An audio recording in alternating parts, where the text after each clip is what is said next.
Hey guys and girls, it's Lok, and I'm back again doing some squats. So this is the second workout of the week, and surprise, surprise, I'm squatting. So as you can see, I'm warming up right here with 40 kilos. I think I worked my way up to 60 and then 80 and then 100 and then 105 for my working sets.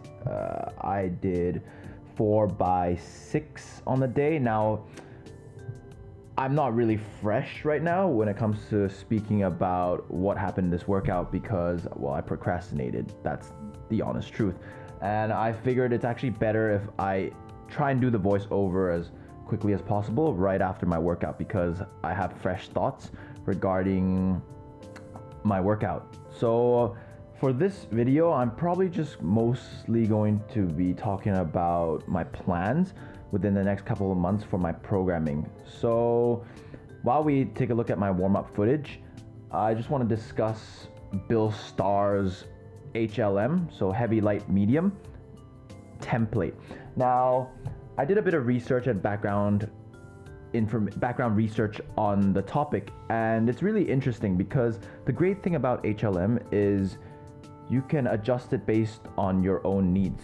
So a lot of programs, especially cookie cutter programs, are quite straightforward. They tell you need to do this, that, right? So the one that worked very well for me was Strong Lifts 5x5. That was the first program that worked out very well for me. But I find that once you plateau, especially as a late beginner towards intermediate stage, you don't really know what to do next. And that's always been a struggle for me as I continue training. And before I keep going on, we can take a look at my first set, 105 for 6 reps. The speed was actually quite good. The first rep, I realized I'm not actually doing bodybuilding squats, so I ended up doing my full range of motion squats. But as you can see here, looks pretty good. Speed was a little slow, but I felt quite good on the day from my memory. So I think it felt better than it looked. As the footage keeps rolling, I've got 3 more sets left here, so I did 4x6 for 105, so feel free to just watch and take a look or listen to what I have to say. And I'm no expert when it comes to Bill Starr's HLM, but based on my research so far, as well as my experience running a similar template about a year and a half ago and experiencing huge results from my squat within a relatively short period of time, I figured this is the program template that I want to go back to again. This was the one that allowed me to make the most progress on my squats. Now, that's not by any means saying that other programs are no good or didn't work for me. It's most likely because of many other variables. And when it comes to training, it's really easy to blame a program for your lack of results. And I don't want to be that person who does that. So I always like to try different programs. And I do think everyone does better on certain programs based on how they train, based on their ability to cope with a certain amount of volume or intensity. And I find that if I do anything above 9 RPE, I just feel really tired for not only the rest of the day, but sometimes even for the rest of the week. And that's why I generally try to stay away from grinding reps, even though I find that I'm very good at grinding reps. So when you look at some of my lifts, you go, oh my goodness, that's probably a 9 RPE. You shouldn't continue lifting anymore.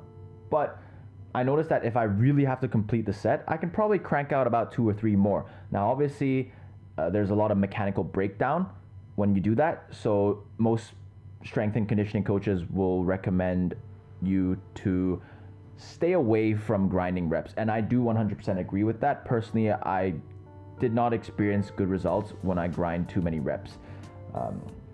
It also increases the likelihood of injury as well, which is not productive, right? Like, even if you can squat 20 pounds more or 20 kilos more 3 weeks from now, but your knees start to hurt, your elbows start to hurt, well, that's counterproductive. What's the point in that, right? So yeah, those are kind of my thoughts at the moment and why I'm deciding to run heavy, light, medium. It is also a great program to manage fatigue as well, and you only have to train 3 days a week, which is a great way for me to also do Brazilian Jiu-Jitsu. I mean, I should be doing my master's as well in September. I still haven't received my offer yet, but based on the interviews, it seems very likely that they will give me an offer and I will do it part-time. So I'm hoping to be able to do BJJ twice a week and then work out 3 days a week. Hopefully that won't build up too much fatigue. I think it should be very manageable as long as I manage my time efficiently, which is harder than it sounds because, well, we're all human beings and we love to procrastinate, right?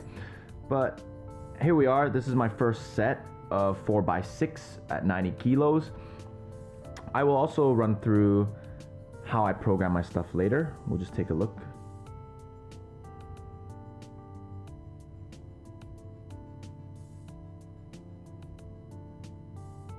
Yeah, it looks pretty good.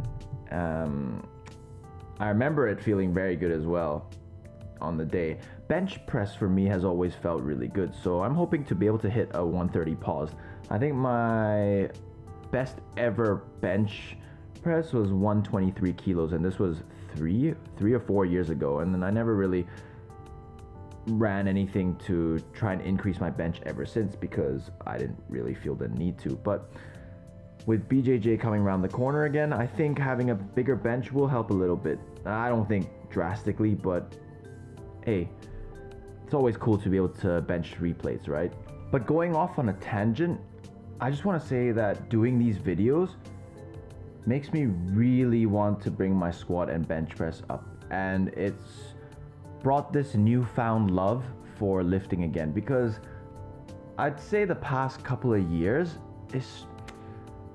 I used to love lifting, don't get me wrong, I still do, but I remember a time when I was so obsessed. I really enjoyed lifting. I really enjoyed seeing the progress and improving. And the great thing about powerlifting style training or strength-based training is you can objectively see when you improve based on your program, based on what numbers you're hitting. If you hit 140 kilos today and then 2 weeks later you hit 150 kilos, well, you know you've improved by 10 kilos. It's that straightforward.